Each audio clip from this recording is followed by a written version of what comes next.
নমস্কার বন্ধুরা, audio book by Rumi চ্যানেলে আপনাদের সকলকে অনেক স্বাগত। আমি রুমি। আজকে আমি পড়ব বিভূতিভূষণ বন্দ্যোপাধ্যায়ের খুঁটি দেবতা। গল্পটি আমার খুব খুব প্রিয়। শুনুন তবে খুঁটি দেবতা।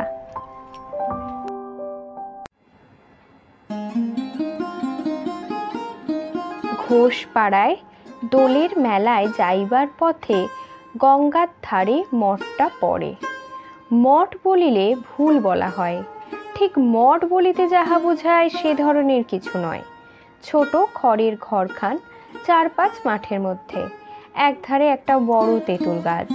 গঙ্গার একটা ছোট খাল মাঠের মধ্যে খানিকটা ঢুকিয়া শুকাইয়া মজিয়া গিয়াছে। জোয়ারের সময় তবুও খালটা কানায় কানায় ভরিয়া ওঠে। ঠিক সেই সময় জেলেরা দোয়ারি পাতিয়া রাখে। জোয়ারের তোড়ের মধ্যে মাছ খালে উঠিয়া পড়ে। ভাটার টানে নামিবার সময় দোয়ারির কাঠিতে আটকাইয়া আর বাহির হইতে পারে না। কাছেই একটু দূরে শঙ্করপুর বলিয়া ছোট্ট একটি গ্রাম আছে। কিছুকাল পূর্বে রেল কোম্পানির একটি ব্রাঞ্চ লাইন খুলিবার উদ্দেশ্যে খানিকটা জমি সার্ভে করাইয়া মাটির কাজ আরম্ভ করিয়াছিলাম। কোনো কারণে লাইন বসানো হয় নাই। মাঠের উত্তর দক্ষিণে লম্বা প্রকাণ্ড উঁচু রেলওয়ে বাঁধাটাই দুই পাশের ঢালুতে নানা জাতীয় কাঁটা গাছ, আকন্দ ও অন্যান্য বুনো গাছপালা গজাইয়া বন হইয়া আছে। আকন্দ গাছটাই বেশি। খুঁটি দেবতার অপূর্ব কাহিনী এইখানেই শুনিয়াছিলাম। গল্পটা বলা দরকার। শঙ্করপুর গ্রামের পাশে ছিল হেলেঞ্চা শিবপুর। এখন তাহার কোনো চিহ্ন নাই। বছর 15 পূর্বে গঙ্গায় লাটিয়া গিয়া মাঝ গঙ্গার ওই বড় চরটা সৃষ্টি করিয়াছে। পূর্বস্থলী চৌধুরী জমিদারদের সহিত ওই চড়ায় দখল লইয়া পুরনো জমিদারদের অনেক দাঙ্গা ও মোকদ্দমা হইয়াছিল। শেষ পর্যন্ত প্রজারাই মামলায় যেতে বটে, কিন্তু চরটা চিরকালই বালুময় থাকিয়া গেল। আজ 10 বৎসরের মধ্যে চাষের উপযুক্ত হইল না। পাঞ্ছা দখলে আসিলেও চরটা প্রজাদের কোনো উপকারেই লাগিল না। অনাবাদী অবস্থায় পড়িয়া থাকে। আজকাল কেহ কেহ আবার তরমুজ ও কাকুর লাগাইতেও দেখা যায়। এই গ্রামে রাঘব চক্রবর্তী পূজারী বামুন ছিলেন। রাঘব চক্রবর্তীর কেহ ছিল না। পৈতৃক আমলের খড়ের বাড়িতে একা বাস করিতেন।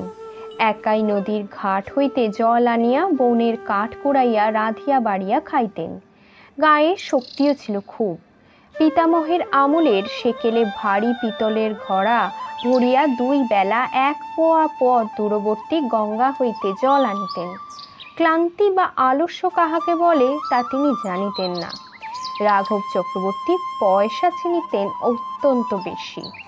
বাঁশের চটার পাখা তৈয়ারি করিয়া 20 দরে ডোমেটের কাছে ঘোষপাড়ায় দোলে বিক্রি করিতে পাঠাইয়া দিতেন। অবসর সময়ে ঝুড়ি, কুলো, ডালা বুনিয়া বিক্রি করিতেন। মাটির প্রতিমা গড়িতেও পারিতেন ভালো। উলুখড়ের টুপি, ফুলঝাড়া তৈয়ারি করিতেন। সুন্দর কাপড় রিপু করিতেও পারিতেন। এসব তাহার উপরি আয়ের পন্থা ছিল। সংসারে কেহই নাই, না স্ত্রী না ছেলে মেয়ে। কে তাহার পয়সা খাইবে? তবুও রাঘব টাকা জমাইয়া যাইতেন। একটা মাটির ভাঁড়ে পয়সা করি রাখিতেন। সপ্তাহে 1 বার বা 2 বার ভাঁড়টি উপুর করিয়া ঢালিয়া সব পয়সাগুলি সযত্নে গুনিতেন। ভাঁড়ের মধ্যে যাহা রাখিতেন পারতপক্ষে তাহা আর বাহির করিতেন না। গ্রামের সবাই বলিত, রাঘব চক্রবর্তী বেশ 2 পয়সা গুছাইয়া লইয়াছে। একদিন দুপুরে পাক সারিয়া রাঘব আহারে বসিবার উদ্যোগ করিতেছেন। এমন সময় একখানা ছই ঘেরা গরুর গাড়ি আসিয়া তাহার উঠানে থামিল। গাড়ি হইতে একটি 25-26 বছরের যুবক বাহির হইয়া আসিল। রাঘব চিনিলেন, তার দূর সম্পর্কীয় ভাগ্নে নন্দলাল। নন্দলাল আসিয়া মামার পায়ে ধুলা লইল। রাঘব বলিল, এসো বাবা, ছইয়ের মধ্যে কে? নন্দলাল সলজ্জ মুখে বলিলেন, আপনার বৌমা।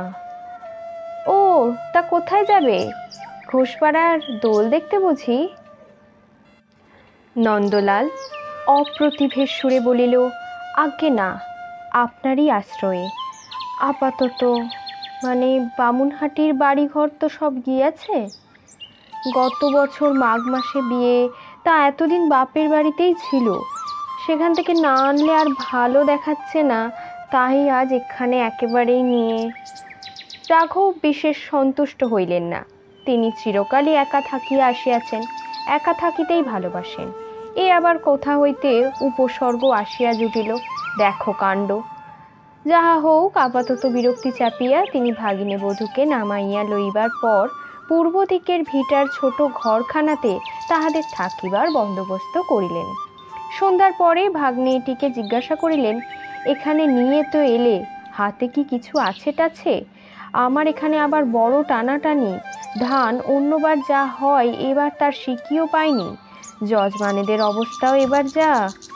নন্দ এ কথার কিছু সন্তোষজনক জবাব দিতে পারিল না। রাঘব বলিলেন, বৌমার হাতে কিছু নেই? ও কোথায় পাবে? তবে বিয়ের দরুন গয়না কিছু আছে, ওর ওই হাত বাক্সটাতেই আছে যা আছে। জায়গা ভালো নয়, গয়নাগুলো বাক্সে রাখাই আমি বলি বেশ, 5 জন টের না পায়। আমি আবার থাকি গাঁয়ের এক কোণে পড়ে, আর এই তো সময় যাচ্ছে, ওগুলো আগে সাবধান করা দরকার। 2 দিন পরে নন্দলাল মামাকে বলিল, আমাকে আজ একবার বেরোতে হচ্ছে মামা, একবার বীজপুরে যাব। লোক কারখানায় একটা সন্ধান পেয়েছি, একটু দেখে আসি। নন্দলাল ইতিপূর্বেও বীজপুরের কারখানায় লোক খুঁজিয়াছিল, কিন্তু তেমন লেখাপড়া না জানিয়া ওই জন্য কাজ জোটে নাই তার। বলিল, লোক কারখানায় যদি মুগুর ভাঙাতে পারি তবে এক্ষুনি কাজ জোটে। ভদ্রলোকের ছেলে, তা তো আর পেরে উঠিনি। এই আমার সঙ্গে পড়তো পাঠশালায় মহেন্দ্র, তারা যেতে যোগী। সে 22 মানি করেছে, 7.5 টাকা হপ্তা পায়, দিব্যি আছে, কিন্তু তাদের ওসব সয়। আমাকে বলেছিল হেডমিস্ত্রির কাছে নিয়ে যাবে, তা আমার দ্বারা কি আর হাতুড়ি পিটনো চলবে? পরদিন খুব ভোরে নন্দলাল বাটি আসিল। সে রাত্রেই স্টেশনে নামিয়াছিল, কিন্তু অন্ধকারে এতটা পথ আসিতে না পারিয়া সেখানেই শুইয়াছিল। শেষ রাত্রের দিকে জ্যোৎস্না উঠিলে রওনা হইয়াছে। নন্দলাল বাড়ি ফিরিয়া দেখিল তখনও মামা ওঠেন নাই। পূবের ভিটে ঘরে স্ত্রীও তখন ঘুমাইতেছে। স্ত্রীকে জাগাইতে গিয়া দেখিল গয়নার বাক্স ঘরের মধ্যে নাই। স্ত্রীকে উঠাইয়া বলিল, গহনার বাক্স কোথায়? স্ত্রী অবাক হইয়া গেল, বলিল, আহা, ঠাট্টা করা হচ্ছে বুঝি? এই তো শিওরে এইখানেই ছিল, লুকিয়ে আছো বুঝি? কিছুক্ষণ পরে স্বামী স্ত্রী দুজনেই মাথায় হাত দিয়া বসিল। ঘরের কোথাও বাক্স নাই। খোঁজাখুঁজি অনেক করা হইল। মামাও বিছানা ছাড়িয়া উঠিয়া আসিলেন। চুরির কথা শুনিয়া অবাক হইলেন। নিজে চারিদিকে ছোটাছুটি করিয়া বাক্সের বা চোরের খোঁজ করিতে লাগিলেন। প্রতিবেশীরাও আসিল, থানাতেও খবর গেল, কিছুই হইল না। নন্দলালের স্ত্রীর বয়স 20-21, রং টকটকে ফর্সা, মুখ সুশ্রী, বড় শান্ত ও সরল মেয়েটি। তার বাপের বাড়ির অবস্থা বেশ ভালো, কিন্তু বৃদ্ধ বয়সে তৃতীয় পক্ষে বিবাহ করিয়া তার বাপ পূর্ব 2 পক্ষের সন্তান সন্ততি দিগকে এখন আর দেখিতেই পারেন না। বিবাহের সময় এই গয়নাগুলি তিনিই মেয়েকে দিয়েছিলেন। এই হিসাবেই দিয়েছিলেন যে গহনাগুলি লইয়া মেয়ে যেন বাপের বাড়ির উপর সকল দাবি দাওয়া ত্যাগ করে। পিতার কর্তব্য এইখানেই তিনি শেষ করিলেন। নন্দলালের অবস্থা কোনো কালেই ভালো নয়। বিবাহের পর যেন তাহা আরো খারাপ হইয়া পড়িল। ওই গহনা কয়খানি দাঁড়াইল সংসারের একমাত্র সম্বল। গহনাগুলির ওপর নন্দলাল বার 2 ঝোঁক দিয়াছিল। একবার পাটের ব্যবসা ফাঁদিতে, আরেকবার মুদির দোকান খুলিতে শিমুর আলীর বাজারে। কিন্তু নন্দলালই শেষ পর্যন্ত কি ভাবিয়া 2 বারই পিছাইয়া যায়। বউও বলিয়াছিল, দেখো ওই তো পুঁজিপাটা, আর তো কিছুই নেই আমাদের। যখন আর কোনো উপায় থাকিবেই না তখনই ওতে হাত দিও, এখন থাক। গয়নার বাক্স চুরি যাওয়ার দিন ৫-৭ পরে একদিন নন্দলাল ভোরে উঠিয়া দেখিল স্ত্রী বিছানায় নাই। বাহিরে আসিয়া দেখিল বউ পাশের ছাই গাদা ঘাটিয়া কি দেখিতেছে। স্বামীকে দেখিয়া কেমন এক ধরনের হাসিয়া বলিল, ও বউ, এসো না গো, একটু খোঁজো তো এর মধ্যে, তুমি উত্তর দিকটা তো একটু দেখো।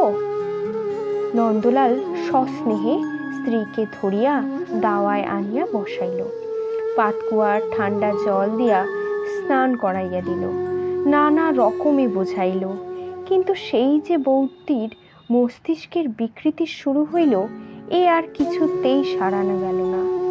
পাছে স্বামী বা কেহ টের পায়, এই ভয়ে যখন কেউ কোনো দিকে না থাকে, তখন চুপি চুপি ছাই গাদা হাতড়াইয়া খুঁজিয়া কি দেখিতে থাকিবে।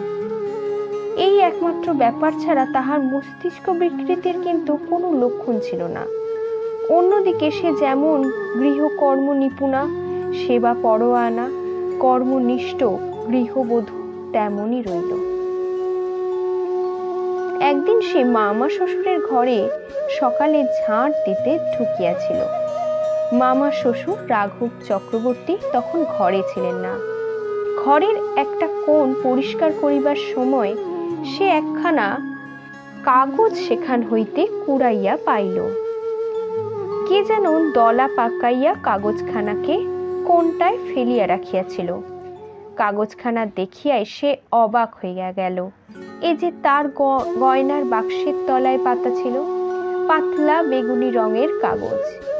শেখরারা যেই কাগজ নতুন তৈরি সোনার গয়না জড়াইয়া দেয়, এই কাগজখানাও সেইভাবেই পাওয়া, শেখরার দোকান হইতে আনিয়াছিল। সেই হইতে তাহার গয়নার বাক্সের তলায় পাতা থাকিত সেই কোণ ছেঁড়া বেগুনি রঙের পাতলা কাগজখানি। বউটি কিন্তু কাহাকেও কিছু বলিল না, স্বামীকেও নয়। মনের সন্দেহ মুখে কাহারও কাছে প্রকাশ করিতে পারিল না। কিন্তু ভাবিয়া ভাবিয়া শেষে তাহার খুব অসুখ হইল। জ্বর অবস্থায় নির্জন ঘরে একা বিছানায় শুইয়া তক্তপোষের একটি বাঁশের খুঁটিতে সে সম্বোধন করিয়া করো জোরে বারবার বলিত, ওগো খুঁটি, আমি তোমার কাছে দরখাস্ত করছি, তুমি এর একটা উপায় করে দাও। পায়ে পড়ি তোমার, একটা উপায় তোমাকে করতেই হবে। আর কাউকে বলতে পারিনি, তোমাকেই বলছি। বাঁশের খুঁটিটা ছাড়া তার প্রাণের এই আগ্রহ ভরা কাতর আকুতি আর কেহই শুনিত না। কতবার রাত্রে দিনে নির্জনে খুঁটির কাছে এ আবেদন সে করিত, কি বুঝিয়া করিত সেই জানে। তাহাদের বাড়ির সামনে প্রকাণ্ড মাঠ, গঙ্গার কিনারা পর্যন্ত সবুজ ঘাসে ভরা। তারপরেই খাড়া পাড় নাবিয়া গিয়া জল ছুঁইয়াছে। জল সেখানে অগভীর, চওড়াতেও হাত 10-12 মাত্র। পরেই গঙ্গার বড় চরটা। সারা বছরই চড়ায় জলচর পাখির ঝাঁক চড়িয়া বেড়ায়। চড়ার বাহিরে গভীর বড় গঙ্গার দিকে না গিয়া তারা গঙ্গার এই ছোট অপরিসর অংশটি ঘেঁষিয়া থাকে। কন্টিকারির বনে চড়ার বালি প্রায় ঢেকিয়া ফেলিয়াছে। 12 মাস বেগুনি ফুল ফুটিয়া নির্জন বালির চড়া আলো করিয়া রাখে। মাঠে কোনো গাছপালা নাই, ছেলেদের ফুটবল খেলার মাঠের মতন সমতল ও তৃণাবৃত। দক্ষিণে ও বাঁয়ে একদিকে বড় রেলওয়ে বাঁধটা ও অন্যদিকে দূরবর্তী গ্রাম সীমার বনরেখার কোল পর্যন্ত বিস্তৃত।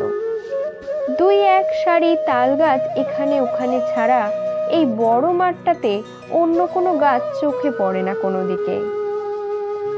এই বিশাল মাঠে একদিন সকাল হয়, সূর্য মাঝ আকাশের দুপুরে আগুন ছড়ায়, বেলা ঢালিয়া বৈকাল নামিয়া আসে। গোধূলিতে পশ্চিম দিক কত কি রঙে রঞ্জিত হয়, চাঁদ ওঠে, সারা মাঠ চড়া রেলওয়ে বাঁধ ওপাশের বড় গাংটা জ্যোৎস্নায় প্লাবিত হইয়া যায়। কিন্তু কখনো কোনো কালে রাঘব চক্রবর্তী বা তাহার প্রতিবেশীরা এই সুন্দর পল্লী প্রান্তরের প্রকৃতির লীলার মধ্যে কোনো দেবতার পূর্ণ আবির্ভাব কল্পনাই করেন নাই, প্রয়োজনও বোধ করেন নাই। সেখানে আজ সর্বপ্রথম এই নিরক্ষরা বিকৃত মস্তিষ্কা গ্রাম্য বধূটি বৈদিক যুগে মন্ত্রদ্রষ্টা বিদুষীর মতন মনে প্রাণে খুঁটি দেবতার আহ্বান করিল।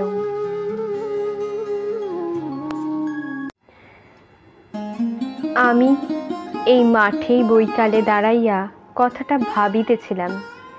কথাটার গভীরতা সেদিন সেখানে যতটা উপলব্ধি করিয়াছিলাম এমন আর বোধ হয় কোথাও করিব না। নন্দলাল স্ত্রীর অবস্থা দেখিয়া বড় বিব্রত হইয়া পড়িল। সে স্ত্রীকে খুব ভালোবাসিত। নানা রকম ঔষধ জড়িবুটি শিকড় বাক্কর আনিয়া স্ত্রীকে ব্যবহার করাইল। তিরলের পাগলি কালির বালা পরাইল। যে যাহা বলে তাহাই করিতে লাগিল। কিন্তু কিছুতেই কিছু হয় না। একটা সুফল দেখিয়া সে খুশি হইল যে আজকাল স্ত্রী সকালে উঠিয়া ছাই গাদা হাতড়াইয়া বসে না, তবুও সংসারের কাজকর্মগুলো কেমন যেন অন্য মনস্কভাবে করে। হয়তোবা তরকারি পুড়াইয়া ধরাইয়া ফেলে, নয়তো ডালে খানিকটা বেশি নুন দেয়, ভালো করিয়া কথাও বলে না। ইহাই হইল তাহার বিরুদ্ধে প্রধান অভিযোগ। মাস 2 কাটিয়া গেল। শ্রাবণ মাস। বর্ষার ঢল নামিয়া বড় গঙ্গা ও ছোট গঙ্গা একাকার করিয়া দিল। চর ডুবিয়া গেল। কুলে কুলে গেরিমাটির রঙের জলে ভর্তি হইয়া গেল। এই সময় নন্দলালের আর্থিক অবস্থা আরো খারাপ হইয়া উঠিল। হাতে পূর্বে যাহা কিছু ছিল সবই খরচ হইয়া গিয়াছে। এদিকে চাকরিও জুটিল না। রাঘব চক্রবর্তী ভাগ্নেটিকে খুঁটিনাটি লইয়া বকুনি শুরু করিলেন। ভাগ্নেকে ডাকিয়া বলিলেন, কোনো কিছু একটা দেখে নিতে তো পারলে না তো? দিন কতক এখন না হয় বৌমাকে বাপের বাড়ি রেখে তুমি কলকাতার দিকে গিয়ে কাজকর্মের ভালো করে চেষ্টা করো, নাইলে আমি আর কি করে চালাই বলো? এই তো দেখছো অবস্থা ইত্যাদি। নন্দলাল পড়িয়া গেল মহা বিপদে।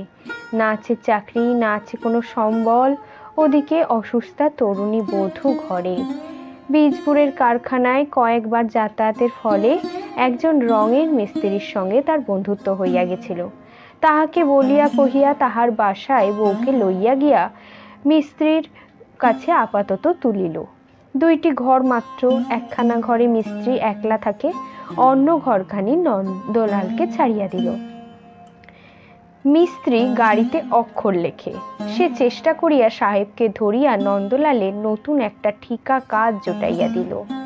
একটা বড় লম্বা রেক, আগা গড়া পুরনো রং উঠাইয়া নতুন রং করা হইবে। নন্দলাল জমির রং করিবার জন্য 1 মাসের ছুটিতে নিযুক্ত হইল। রাঘব চক্রবর্তী কিছুকালের জন্য যেন হাঁপ ছাড়িয়া বাঁচিলেন। হঠাৎ একদিন তিনি অনেকজন মজুর ধরিয়া বাড়ির উঠান পরিষ্কার করাইতে লাগিলেন। শখ করিয়া 1 জোড়া হরিণের চামড়ার জুতো কিনাইয়া আনিলেন। এমনকি পূজার সময় একবার কাশী বেড়াইতে যাইবার সংকল্প করিয়া ফেললেন। আশ্বিনের প্রথমে বর্ষা একটু কমিল। রাঘব চক্রবর্তী বাড়ির 4 ধারেই পাঁচিল গাঁথিবার মিস্ত্রি খাটাইতেছিলেন। সারা দিন পরিশ্রমের পর গঙ্গায় গা ধুইয়া আসিয়া সন্ধ্যার পরই তিনি শুইয়া পড়িলেন। অত পরিশ্রম করিবার পর তিনি শুইলেন বটে, কিন্তু তাহার ঘুম আইদো আসিল না। ঘুমাইবার পূর্বে বৃথা চেষ্টায় সারা রাত তিনি শুধু ছটফট করিয়া কাটিয়েছিলেন। তাহার পরও তার কিছুতেই ওই ছটফটানি যায় না। এপাশ ওপাশ করিয়া শেষ রাত্রে উঠিয়া তামাক খাইতে বসলেন। দিন মানেও দুপুরে ঘুমাইবার চেষ্টা করিলেন, কিছুতেই তার ঘুম আর হইল না। সারা দিন মজুর খাটাইবার পরিশ্রমের পরে শরীর যা গরম হইয়াছে, সেদিনও যখন রাত্রে ঘুম আসিল না, তখন পাঁচিল গাঁথার জনমজুরকে বলিয়া দিলেন, এখন দিন 2 কাজ বন্ধ থাকুক। পরদিন রাত্রে সামান্য কিছু আহার করিয়া ঠান্ডা জল মাথায় দিয়া ও হাত পা ধুইয়া সকাল সকাল শুইয়া পড়িলেন। প্রথমটা ঘুম না আসাতে ভাবিলেন ঘুমের সময় এখনো ঠিক হয় নাই কিনা, তাই ঘুম আসিতেছে না। এপাশ ওপাশ করিতে লাগিলেন। 10টা, 11টা, 12টা। রাঘব প্রাণপণে চোখ বুজিয়া রহিলেন। নানাভাবে ঘুরিয়া ফিরিয়া শুইয়া দেখিলেন ঘুম এখনো আসে না কেন। আরো ঘন্টা 2 কাটিয়া গেল, ঘুমের চিহ্নই নাই। চাঁদ ঢলিয়া পড়িল। জানলা দিয়ে যে বাতাস বহিতেছিল তা আগেকার অপেক্ষা ঠান্ডা। রাঘবের কেমন ভয় হইল, তবে বোধহয় আজও ঘুম হইবে না। ভাবিতেই বুকটা কেমন করিয়া উঠিল। আজ রাত্রে না ঘুম হইলে কাল তিনি বাঁচিবেন কি করিয়া। উঠিয়া মাথায় আর একবার জল দিলেন, আবার শুইলেন, আবার প্রাণপণে ঘুমাইবার চেষ্টা করিলেন। কিন্তু এই ভাবিয়া তাহার মাথা গরম হইয়া উঠিল। ঘুম ঘুম যদি না আসে তাহা হইলে। রাত্রি ফর্সা হইয়া কাক কোকিল ডাকিয়া উঠিল। তখনও হতভাগ্য রাঘব চক্রবর্তী বিছানায় ছটপট করিতে করিতে ঘুমাইবার বৃথা চেষ্টা করিতেছেন।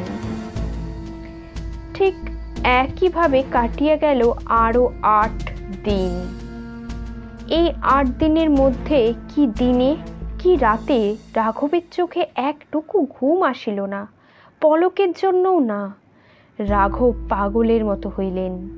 যে যাহা বলিল তাহাই করিয়া দেখিলেন। ডাব খাইয়া পুকুরের পচা পাক মাথায় দিন রাত দিয়া থাকিতে থাকিতে নিউমোনিয়া হইবারও উপক্রম হইল তার। অবশেষে বাঁশবেড়ের মনোহর ডাক্তারের ওষুধ ব্যবহার করিয়াও দেখিলেন, কিন্তু কিছুতেই কিচ্ছু হইল না। আরো দিন 6-7 কাটিয়া গেল। রাঘব সন্ধ্যার পরই হাত পা ধুইয়া মন স্থির করিয়া শুইতে যান, কিন্তু বালিশ মাথা দিয়াই বুকের মধ্যে গুড়গুড় করে আজও বোধহয় ঘুম। বাকিটা রাঘব ভাবিতে পারেন না। রাজমিস্ত্রির দল কাজ শেষ না করিয়াই চলিয়া গেল। উঠোনে জঙ্গল বাঁধিয়া উঠিল।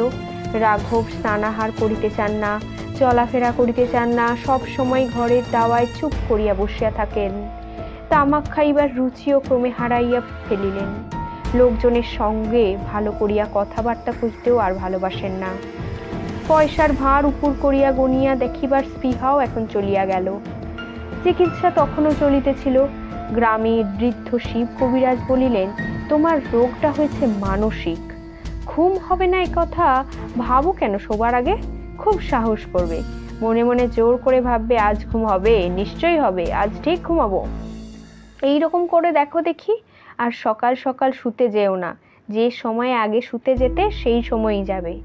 কবিরাজের পরামর্শ মতো রাঘব সন্ধ্যার পর পুরনো দিনের মতন রন্ধন করিয়া আহার করিলেন। দাওয়ায় বসিয়া গুনগুন করিয়া গানও গাহিলেন। তারপর ঠান্ডা জলে হাত পা মাথা ধুইয়া শয়ন করিতে গেলেন। মনে মনে দৃঢ় সংকল্প করিলেন আজ তিনি নিশ্চয়ই ঘুমাইবেন, নিশ্চয়ই নিশ্চয়ই। কিন্তু বালিশে মাথা দিয়াই বুকটা কেমন করিয়া উঠিল। ঘুম যদি না হয়? পরক্ষণেই মন হইতে সে কথা ঝাড়িয়া ফেলিয়া দিলেন, নিশ্চয়ই ঘুম হইবে। পাশ ফিরিয়া পাশ বালিশটা আঁকড়াইয়া শুইলেন।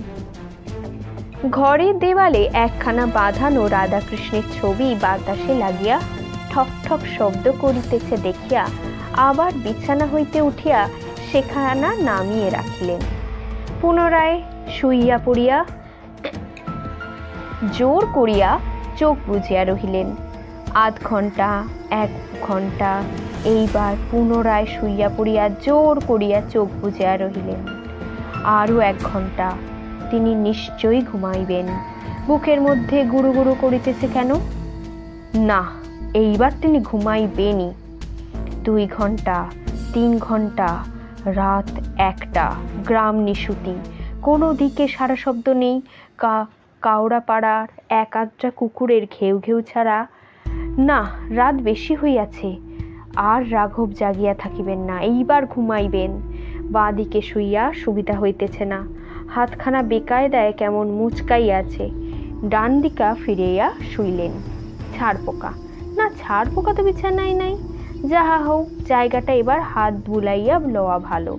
যাক, এইবার ঘুমাইবেন। এতক্ষণে নিশ্চিন্ত হইলেন। রাত 2টো, কিন্তু নিশ্চিন্ত তাও হইতে পারিলেন না। একটা হাট কি মেলা কোথায় যেন বসিয়াছে, রাঘব দাঁড়িয়া দাঁড়িয়া দেখাইতেছেন।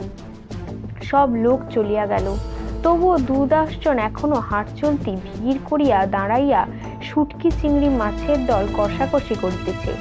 ইহারা বিদায় হইলেই রাঘব নিশ্চয়ই ঘুমাবে।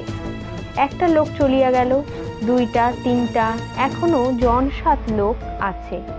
রাঘব তাহাদের নিকট গিয়া চলিয়া যাইবার অনুরোধ করিতেছেন, অনুনয় বিনয় করিতেছেন, হাত জড় করিতেছেন, কিন্তু একটু এইবার তো তিনি ঘুমাবেন। দোহাই তাদের, তাহারা চলিয়া যাক।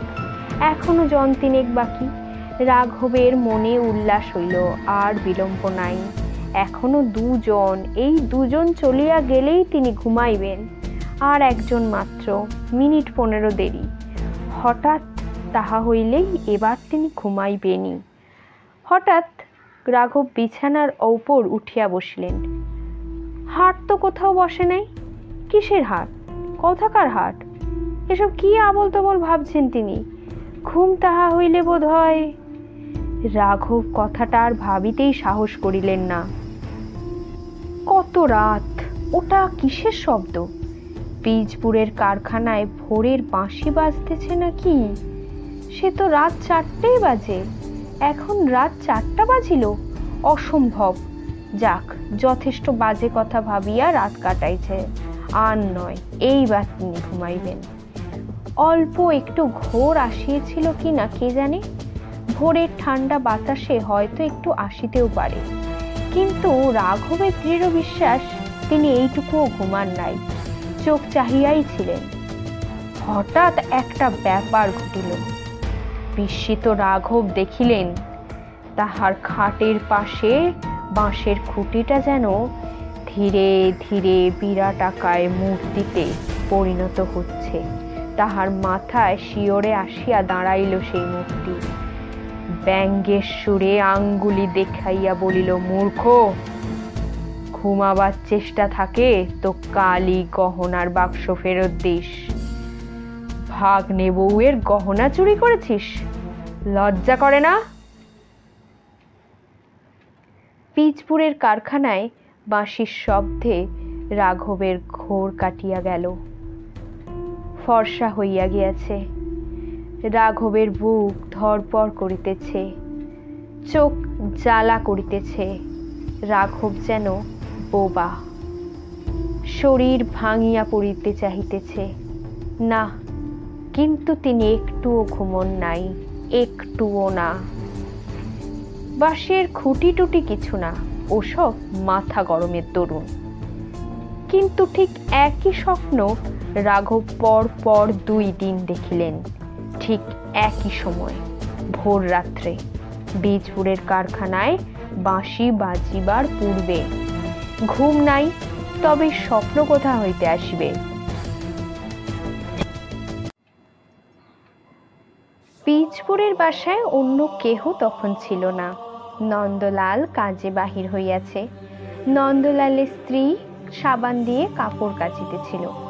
হঠাৎ রুক্ষ চুল, জীর্ণ চেহারায় মামা শ্বশুরকে বাসায় ঢুকিতে দেখিয়া সে বিস্মিত মুখে একবার চাহিয়াই লজ্জায় ঘোমটা দিয়া উঠিয়া দাঁড়াইল। রাঘব চক্রবর্তী একবার চারিদিকে চাহিয়াই কাছে আসিয়া ভাগ্নে বধূর পা জড়াইয়া ধরিয়া কাঁদিয়া ফেলিল। বলিলেন, মা, তুমি মানুষ নও, তুমি কোনো ঠাকুর দেবতা হবে।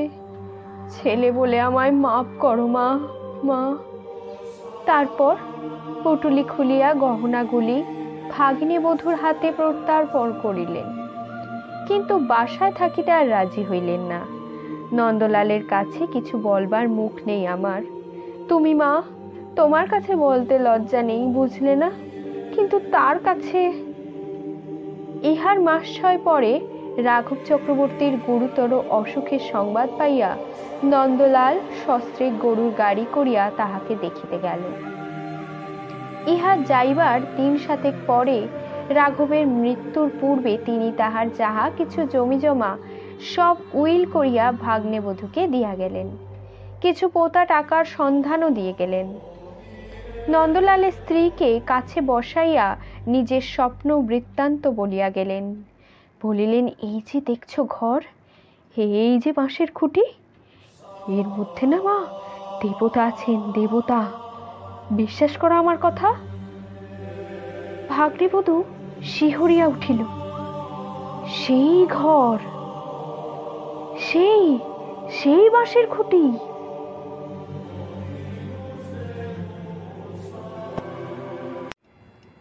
রাঘবের মৃত্যুর পরে 16-17 বৎসর নন্দলাল মামার ভিটেতে সংসার পাতাইয়া বাস করিয়াছিল। বধূটি ছেলে মেয়েদের মা হইয়া সচ্ছল ঘরকন্যার গৃহিণীপনা করিতে করিতে প্রথম জীবনে দুঃখ কষ্টের কথা ভুলিয়াই গেছিল এবং সঙ্গে সঙ্গে খুঁটি দেবতার কথাও ভুলিয়া গেছিল। হয়তো দুঃখের মধ্য দিয়ে যে আন্তরিকতাপূর্ণ আবেগকে জীবনে একবার মাত্র লাভ করিয়াছিল, তা কখনো জীবন পথে তাহার সন্ধান আর মেলে নাই। বছর 17 পরে নন্দলালের স্ত্রী মারা গেল। নন্দলালের বড় ছেলের তখন বিবাহ হইয়াছে ও বধূও ঘরে আসিয়াছে। বিবাহের বৎসর 4 মধ্যে এই বউটি দুরন্ত ক্যান্সার রোগে আক্রান্ত হইয়া পড়িল। ক্যান্সার হইল জিহ্বায়। ক্ষত ক্রমে গভীর হইতে লাগিল। কত রকম চিকিৎসা করা হইল, কিছুতেই উপকার দেখা গেল না। সে শুইয়া শুইয়া যন্ত্রণায় ছটপট করিত। ইদানিং কথা পর্যন্ত করিতে পারিত না। তাহার যন্ত্রণা দেখিয়া সকলে তাহার মৃত্যু কামনা করিত। কিন্তু বছর কাটিয়া গেল, মৃত্যুর কোনো লক্ষণ নাই। অথচ নিজে যন্ত্রণা পাইয়া আরও 5 জনকে যন্ত্রণা দিয়া সে জীবনামৃত অবস্থায় বাঁচিয়া রহিল। বউটি শাশুড়ির কাছে খুঁটি দেবতার গল্প শোনেনও নাই, জানিতেও নাই। একদিন সে সারা রাত রোগের যন্ত্রণায় ছটফট করিতেছিল। শ্রাবণ মাস, শেষ রাতের দিকে ভয়ানক বৃষ্টি নামিল। ঠান্ডাও খুব, বাহিরে জোর বাতাসও বহিতেছিল। মাথার শেওরে একটা কাঁসার ছোট ঘটিতে জল ছিল। এক চুমুক জল খাইয়া সে পাশ ফিরিয়া শুইতেই একটু তন্দ্রার মতো আসিল। তাহার মনে হইল পাশের খুঁটিটা আর খুঁটি নাই। তাহাদের গ্রামের শ্যামরায়ের মন্দিরের শ্যামরায় ঠাকুর যেন সেখানে দাঁড়াইয়া মৃদু মৃদু হাসিতেছে তাহার দিকে চাহিয়া। ছেলেবেলা হইতে কতবার সে শ্যামরায়কে দেখিয়াছে, কতবার বৈকালে উঠোনের বেলফুলের গাছ হইতে বেলফুল তুলিয়া মালা গাঁথিয়া বৈকালেই ঠাকুরের গলায় পরিয়া দিয়েছে। শ্যামরায়ের মূর্তি তাহার অতি পরিচিত। তেমনি সুন্দর সুঠাম সুবেশ কমলীয় তরুণ সেই দেবমূর্তি। বিশ্বাসে মানুষের রোগ সারে। হয়তো বধূটিরই তাহা ঘটিয়াছিল, হয়তো সবটাই তার মনের কল্পনা। রাঘব চক্রবর্তী যে বিরাট আকার পুরুষ দেখিয়াছিল, সেও তাহার অনিদ্রাপ্রসূত অনুতাপবিদ্ধ মনের সৃষ্টিমাত্র হয়তো। কারণ খুঁটির মধ্যে দেবতা সেই রূপেই তাহার সম্মুখে দেখা দিয়েছে, যার পক্ষে যে রূপের কল্পনা স্বাভাবিক। সত্য মিথ্যা আমি জানি না, কিন্তু খুঁটি দেবতা সেই হইতেই ওই অঞ্চলে প্রসিদ্ধ হইয়া আছেন।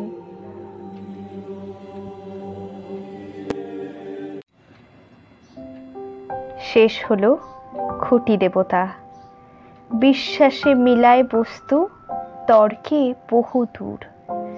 আমরা এখন কোনো আর তর্কে যাচ্ছি না, শুধু এই বিশ্বাসের আনন্দটুকু মনের মধ্যে নিয়ে শেষ করছি আজকের পর্ব। আবার আসছি নতুন একটি গল্প নিয়ে। ততদিন ভালো থাকবেন, সুস্থ থাকবেন, সবাইকে ভালো রাখবেন। টাটা।